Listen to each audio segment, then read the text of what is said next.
الناس بقت نفوسها وحشة جدا، ونسيوا إن الروح بتطلع في لحظة. مفيش سعادة، السعادة راحت، وبقينا في زمن كله صراع وقرف وهموم ومشاكل. كله بيقول يلا نفسي وبس.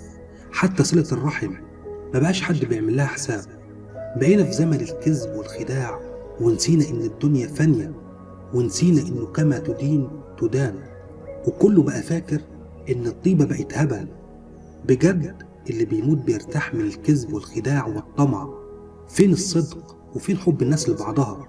فين التضحية؟ فين اللي بيبقى مبسوط لما بيرسم الضحك على وش اللي بيحبه؟